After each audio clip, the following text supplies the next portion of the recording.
everyone, welcome back to the Caravanning Max. Hi. If it's your first look at our channel, thanks for joining us and we hope you'll stay with us. And also thanks to the new subscribers, Yeah, we've had a few recently. Thanks very much for supporting the channel. And thanks to all our viewers and subscribers. Knowing that you're out there really does encourage us to keep the channel going. This vlog today is a bit of a look back. It's a bit of a review at some of the aspects of our recent 50th anniversary tour series. Yeah. There were some great things about it, and one or two things that caused us a few eyebrow raising things, and we want to be talking about those a bit later in the vlog. If you haven't seen the series, maybe if you take a look you might enjoy that, and maybe even some of the other videos on our channel as well. Today we're going to touch on excuse me, a few things from the tour. On the tour we towed for more than 1,500 miles. We did 2,500 miles in total, but we towed for 1,500 miles or so, and we had 10 stays, I think a total of 10 stays at 8 different sites. Yeah. So it was really quite an extensive tour. Lasted just over a month, so it was something, you know, it was really quite... It was really enjoyable, wasn't it? It really was. Yeah. The tour itself was designed to really celebrate our anniversary. Yeah. Although we did do some vlogging, the vlogs weren't the main main purpose of the tour. The tour itself was designed to celebrate the anniversary and also to see family and friends that we hadn't seen in quite a long time. So it did mean that some of the content was a bit limited. Also, some of the things that we planned to do were a bit limited. Were either not available or were simply closed due to the restrictions at the time. Yeah. So the vlogs that came out from the tour sometimes were not as extensive as we might have liked. No. The tour itself was a mix of sites. We had sites from the Caravanning and Motorhome Club, sites from the Camping and Caravanning Club, and some, that's a mouthful, and some private sites as well. So it was quite an extensive tour. Over quite a distance. So any of the points that we want to make in this vlog are based on an experience of quite a wide range of different sites during the tour. Yeah. So all in all, what did we think of the tour? Well, what was good about it? Well, the variety of the sites and the places that we went to. Yeah, I loved the length. It was great to be away for such a long time. It was brilliant. Certainly as restrictions were lifted, we'd been away for weekends and 3 and 4 days at a time. But to get away for a really long holiday, it was lovely. Just over a month, was really spectacular. So that was one of the things I really did enjoy. What I found a bit strange was a lot of the sites were really busy, but the places we went to, some of the cities and the towns were really quiet, especially in Scotland. Yeah, that's true. And the further north we went, the quieter the towns and the facility, you know, the range of places to be able to go to were limited quite a lot, weren't they? Yeah. The new caravan performed wonderfully. Oh, it was a real test to be away for a month, to take everything we'd need with us, enough clothes and everything else. As usual, we ended up taking too much, which is what we always do. That's my fault. But the caravan was an absolute revelation. Everything was faultless. Yeah. We even got our shelves before we went, the missing shelves from the fridge, so that really did help. So the caravan performed wonderfully. It was great also to be on some of our favourite sites. We had a stay at Strathclyde Country Park. That was our first time there. That was our first time there, and we'll be back there certainly. We had a stay at Troutbeck Head, Caravan Motorhome Club site, which we absolutely love, and of course Bunree, which is, you'll see if you look at the vlog, that is the sunsets there were fantastic, weren't they? But we'd have to say the real surprise packet of the entire tour, the jewel in the whole thing. Surprise packet was the Camping and Caravanning Club site at Dingwall. It was absolutely super. It's a small site. Quite compact, not too many pictures, but beautifully kept. Beautifully kept. And the wardens there. And the staff were just absolutely superb. We've never experienced anything like it. You know, it really was wonderful. They kept the site beautifully. They look after the customers wonderfully well. Nothing's too much trouble for them. The site's handily located for town. A 10-minute walk takes you into town. Yeah. And of course there's plenty of places to go and visit from the site itself onto the Black Isle and so on, as you'll see if you had a look at the vlog from that site. But Dingwall was the surprise packet, and we've certainly added that one to our list of favourite sites. Oh yeah, that's one not to go just once, isn't it? One not to miss. So what else did we notice on the tour? Well, as I say, overall it was a long tour, good long holiday. plenty of things plenty of pluses to take from it, plenty of things to really enjoy. But there were one or two things that did concern us as we went along, and we think they are, and we've thought long and hard about this, we think they are well worth a mention, just to get people thinking about things as we all use the sites are busier than ever, as we all use the sites, thinking about the sites, thinking about each other, thinking about ourselves. Just one or two things to think about. Yeah, but we'll get to that in just a moment. Yeah. The first thing we noticed, as Trish mentioned, was how busy the sites were. The sites, every site we went to was really, if not full, pretty full, and as people came, as people went, more people came. Yeah. We had a similar tour, a wee bit shorter, but a similar tour in 2019. And the sites were nothing like as busy then as they were this time. No. So everywhere was really busy. And that's maybe something that connects to one or two things we're going to mention later on in the vlog. The other thing to say is that this tour took place before the complete lifting of restrictions. Yes. Some restrictions were still in place. And also before school holidays. Before school holidays. Yeah. And although some restrictions were still in place right throughout the country, we noticed that there were huge differences, really big differences, in the way that COVID protections and precautions were put in place in sites, and how the rules were applied from site to site, even from site to site in the same club or the same organisation. Yes. And in some places that was concerning, and it did give us a bit of a worry at how lax the precautions seemed to be in one or two places. Yeah. So that was a bit of a worry. Also, despite there being plenty of guidance and plenty of advice and plenty of leaflets and notices, we did also think that in some places there were too many people not wearing face coverings indoors on sites, in places like facility blocks and so on. Yeah, and they were also going in and out of the facility blocks without using the hand sanitisers before they come in or out. Yeah. So there was a bit of a concern there about how people were accessing the facilities and how well they were following the guidance for the safety and consideration of others as well as their own safety. And we can only come to the conclusion that some people really see or saw safety and rules about safety as being something for other people, not necessarily for themselves, and that's a little bit of a worry. Yeah.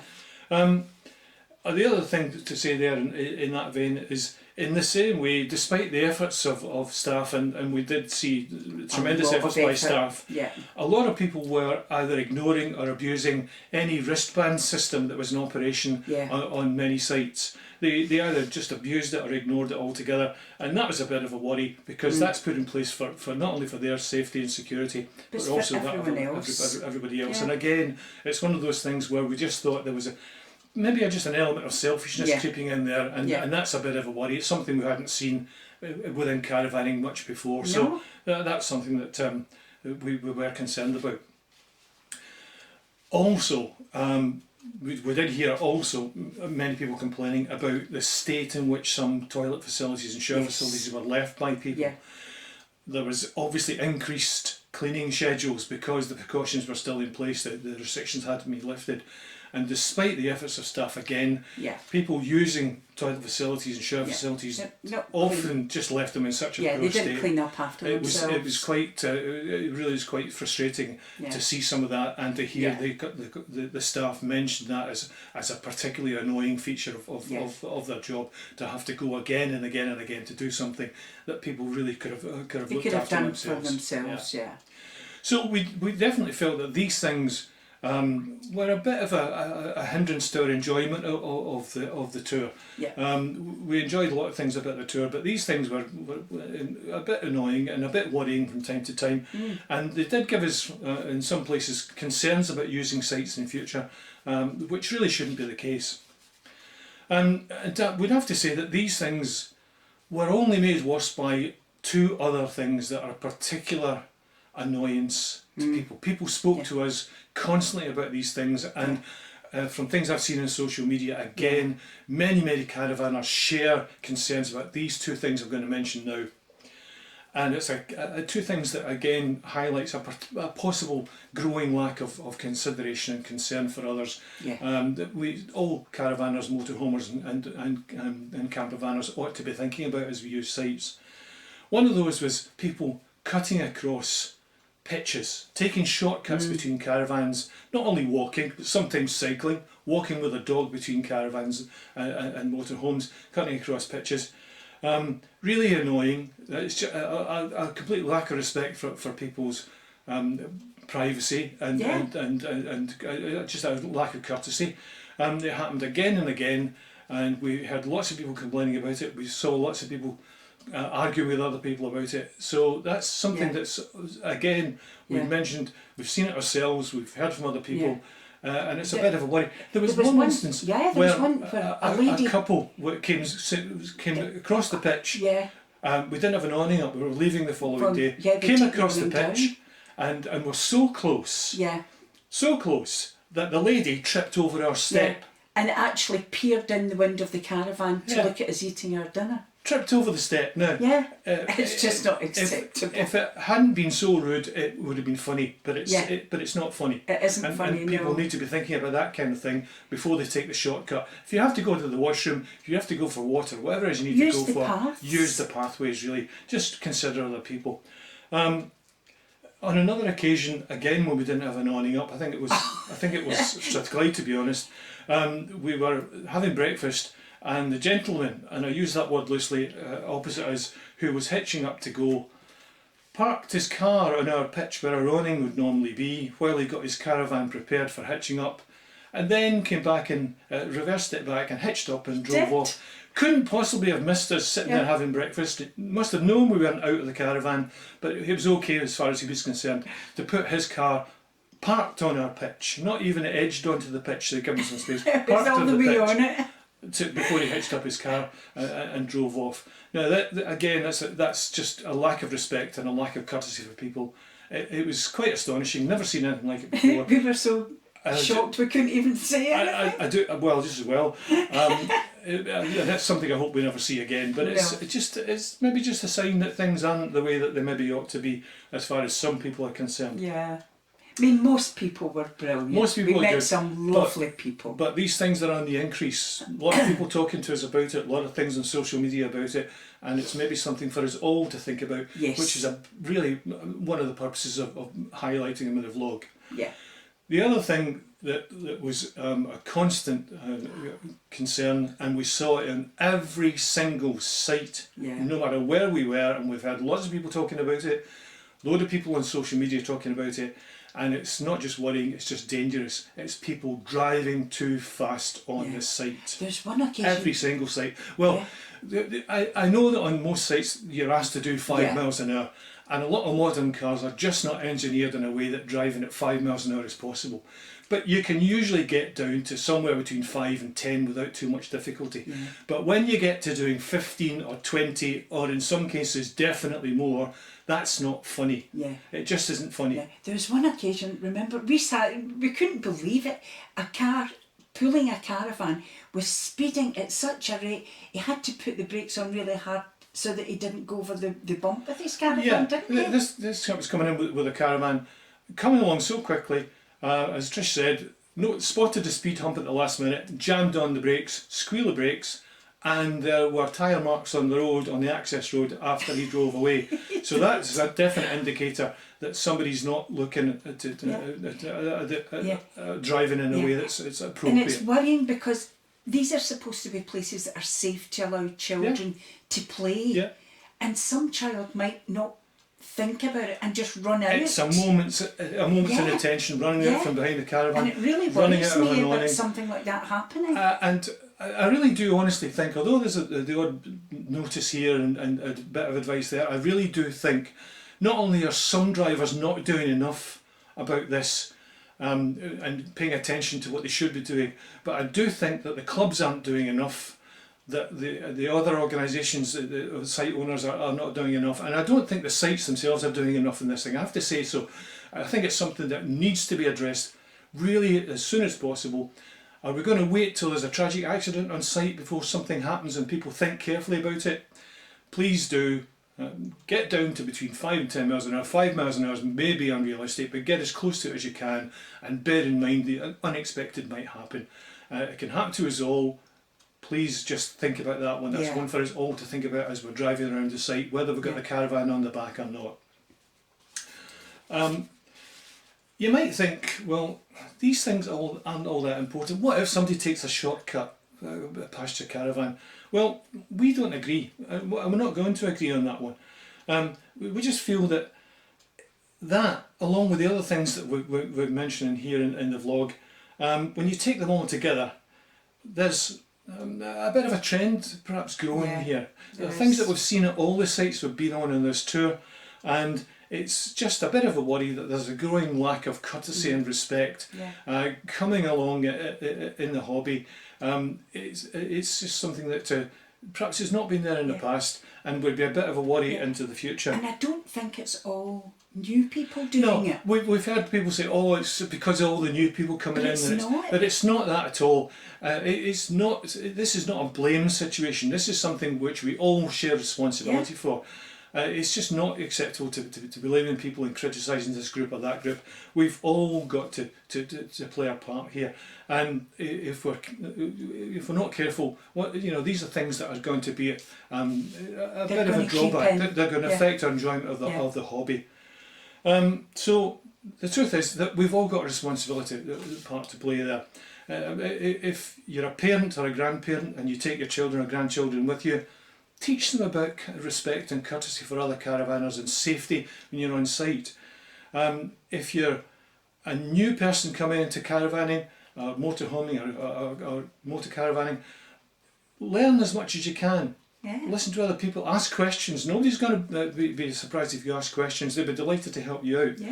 And if you're an experienced caravanner or motorhomer or campervanner, then you also have a responsibility to do the right thing, set the right kind of example, and when anybody asks you a question, do give the proper guidance. So it's a joint responsibility for us all. It's not just down to this group or that group to take the burden of this. And if we can all do that, it'll increase the enjoyment for everyone. It'll increase the enjoyment, it'll keep the enjoyment in the hobby, and it will make sure that when we go away, we get that kind of respect and courtesy and consideration that we hope to find when we're away with our vans. But you need to give that out if you're going to get it back. You do. Okay, so that's just a bit of a theme in today's vlog. Not criticising, just highlighting some things that we all, including us, we all need to be thinking about whenever we're on site, and thinking about ourselves and also about others. So that's really that's a review, really. A review of the vlog. Lots and lots of pluses, lots of things that were really good about it. More pluses than minuses. More pluses than minuses, but there are those things that are a bit of a concern. We've had other people talk about. We're not sure that anybody else is mentioning them, so we've thought long and hard about it and thought, we should mention it. We're not blaming, pointing the finger at people. We're saying we all have that responsibility to share the site, use the site sensibly, safely, and considering other people. So lots of plus points, fantastic trip, great sights, one or two surprises, but Dingwall in particular.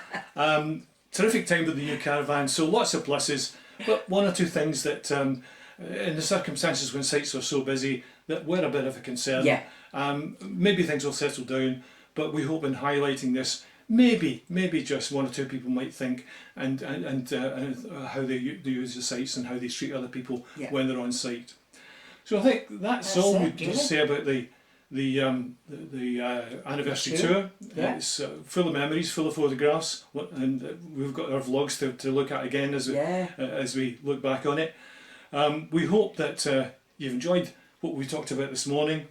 You've not seen it as a big moan. It's not designed to be that. It's meant to be that. Some things to think about for us all. And if you haven't subscribed, please do consider subscribing.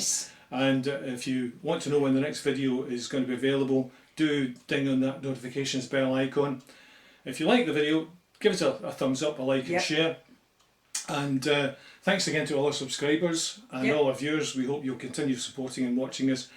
And I think that's probably it for the moment. That's it for today, all we can say then is what we usually say. Carry on. Stay safe, stay healthy, travel safe, keep calm, and caravan on. It's cheerio from the Max. Bye.